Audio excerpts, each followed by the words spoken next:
Olá, tudo bem? Neste vídeo vamos dar andamento ao nosso curso de Matemática do Ensino Fundamental, hoje tratando sobre conceitos e propriedades relativos à razão e proporção. Mas isso a gente vê em seguida.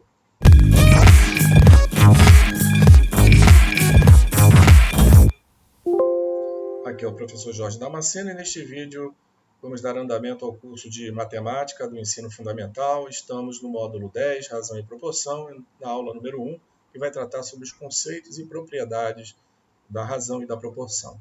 Mas antes eu peço que você se inscreva no nosso canal e também que deixe o seu like, tá bom? Então vamos começar.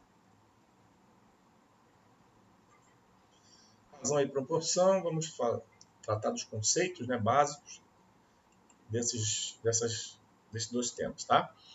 Então, na matemática, a razão estabelece uma comparação entre duas grandezas, sendo o coeficiente entre dois números. Ou seja, basicamente a razão é a divisão entre dois números, tá?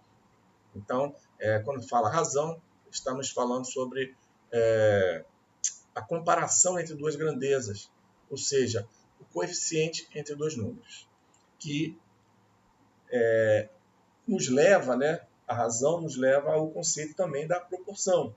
Já a proporção é determinada pela igualdade entre duas razões. Eu tendo duas razões, ou seja, duas divisões, fazendo a igualdade entre elas, vou definir uma proporção entre essas duas razões. Ou ainda, quando duas razões possuem o mesmo resultado.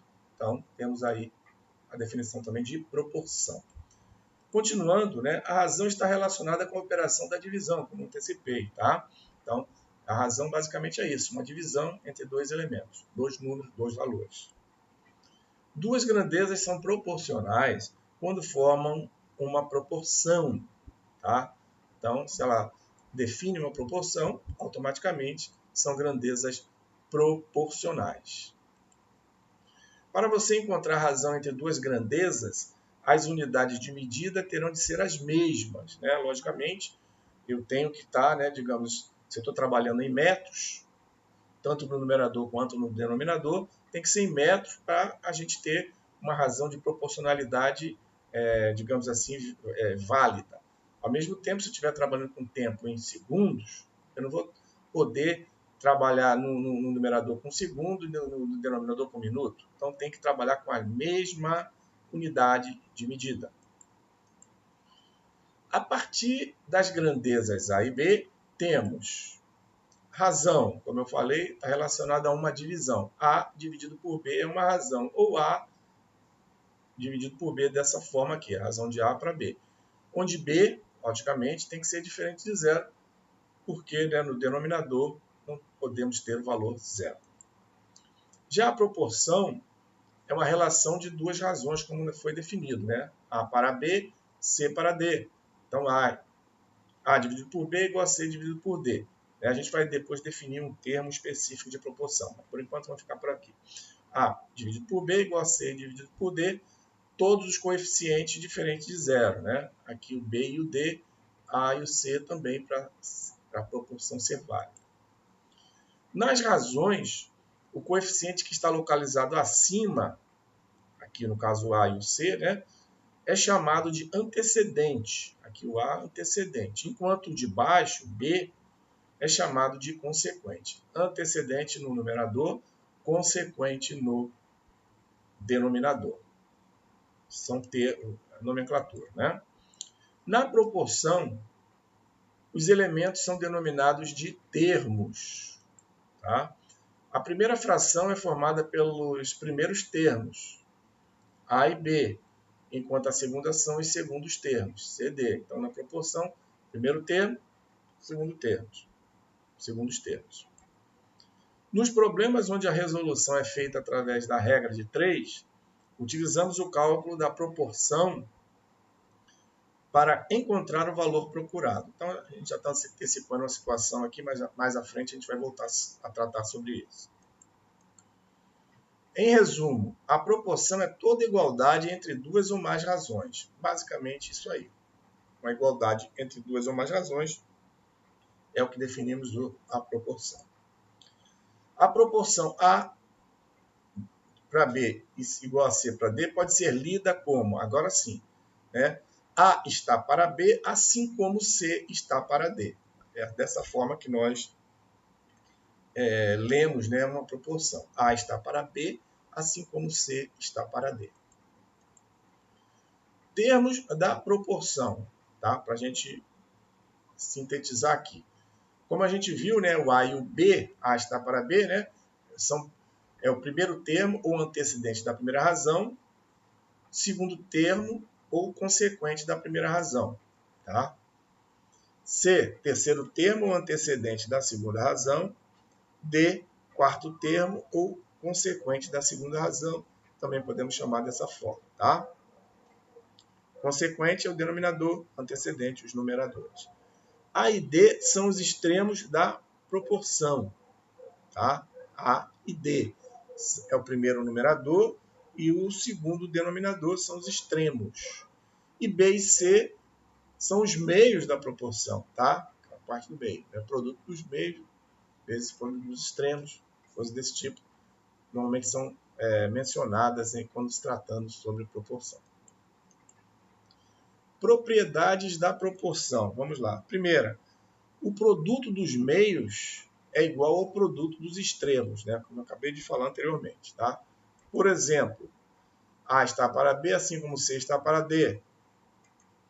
Logo, A vezes D igual a B vezes C. Produto dos meios é igual ao produto dos extremos. A vezes D igual a B vezes C. Essa propriedade é denominada de multiplicação cruzada, né? Multiplicação em cruz, multiplicação cruzada. Muitos usam esses termos. Propriedades da proporção. Continuando. Segunda, é possível trocar os extremos e os meios de lugar. Por exemplo, A está para B, assim como C está para D. É equivalente a D está para B, assim como C está para A. Pode ser trocado. Ok? Que logicamente que no final, né, não vai ter alteração. Logo, D vezes A é igual a B vezes C. Ok? Não tem, é a mesma coisa.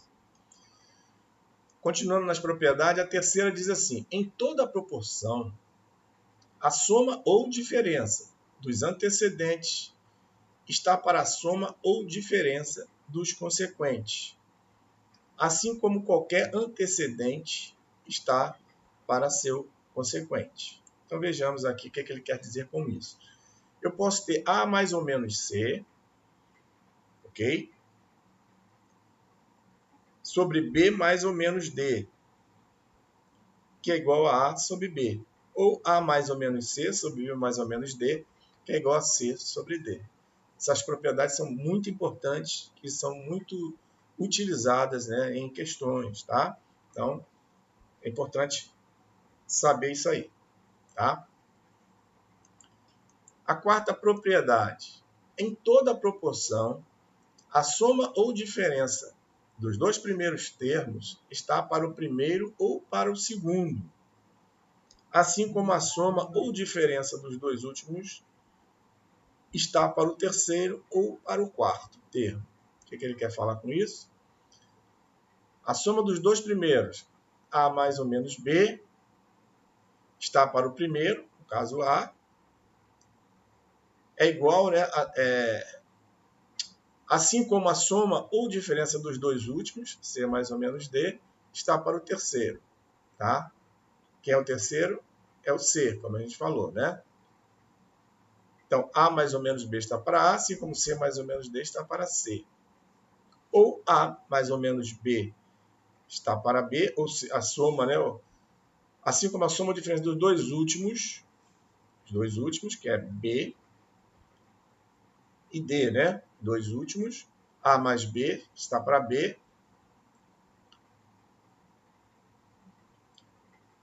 igual a C mais D, mais ou menos D, né? Está para D. Eu posso fazer essas duas situações que ela não vai ter, ela vai manter, né, a sua regra, ok? A lógica. Então essas propriedades são muito importantes.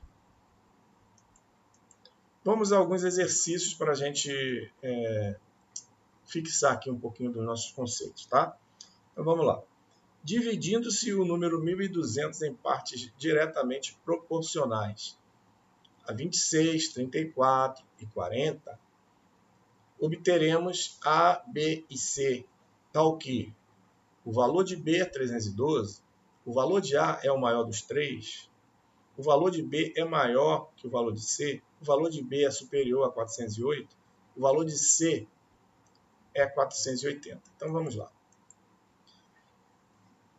Como ele falou, né? A, B e C, 26, 34 e 40, né? Dividimos aí em partes proporcionais, ou seja, 26 vezes P, né? É a proporção, é a razão de proporcionalidade que está multiplicando, né? Que é a mesma para os três, né? Então, 26P, 34P, 40P. Então, A mais B mais C, como foi falado, 1.200. Então, 26P mais 34P mais 40P dá 100P. Então, minha razão de proporcionalidade vai ser P igual a 1.200 dividido por 100. Né? Então, aqui, 1.200 dividido por 100 vai ser igual a 12, razão de proporcionalidade. Então, quem é A?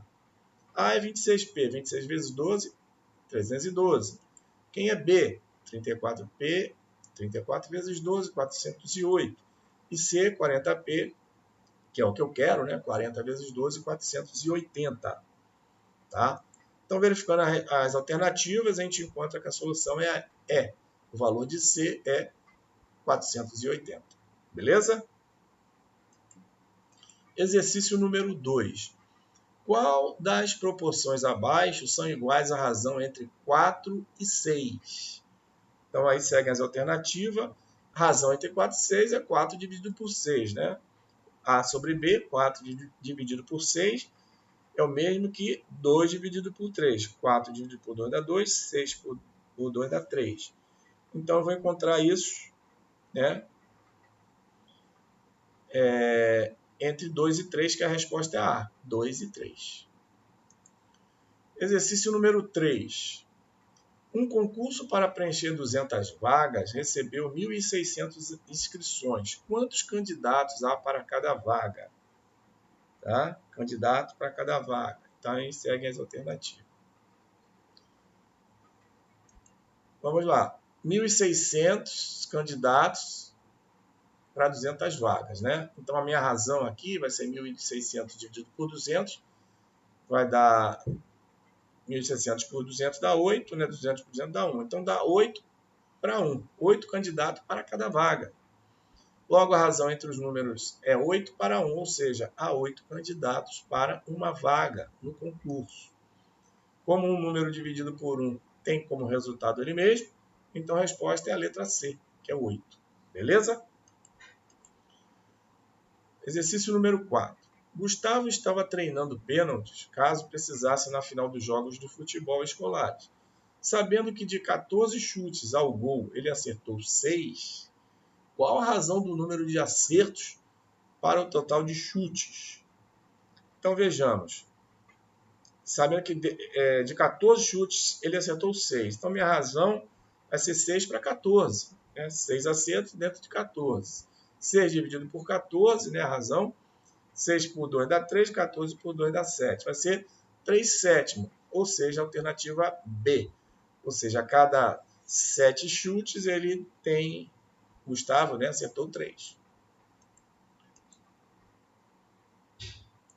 O exercício 5. Em uma seleção, a razão entre o número de homens e mulheres candidatos à vaga é 4 sétimos.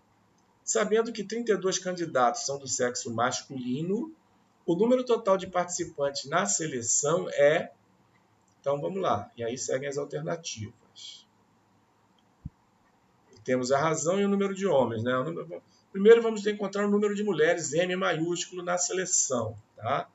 Então, 4 sétimos é a razão, né?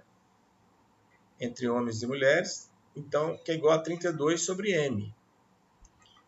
Então, multiplicando em multiplicação cruzada, né, como a gente aprendeu, 4M igual a 7 vezes 32. O M é igual a 7 vezes 32, não preciso fazer, que eu vou simplificar, né? 7 vezes 32 dividido por 4. Agora, aqui 32 dividido por 4 dá 8. E aí eu vou ficar com o número de mulheres, 7 vezes 8, número de mulheres, igual a 56. Já que o número de homens corresponde a 32, o número de homens mais mulheres, que os candidatos, vai ser homem mais mulher, 32 mais 56, que vai dar 88, alternativa letra C. Ok? Com isso, a gente finaliza este vídeo. Espero que ele tenha sido útil para você. Antes de concluirmos, peço que você se inscreva no nosso canal, caso ainda não seja inscrito, acionando a notificação do sininho para o YouTube te avisar dos próximos vídeos, deixando seu like. Peço também que você compartilhe este vídeo com seus amigos e também nas suas redes sociais. Te desejo bons estudos e te espero no próximo vídeo.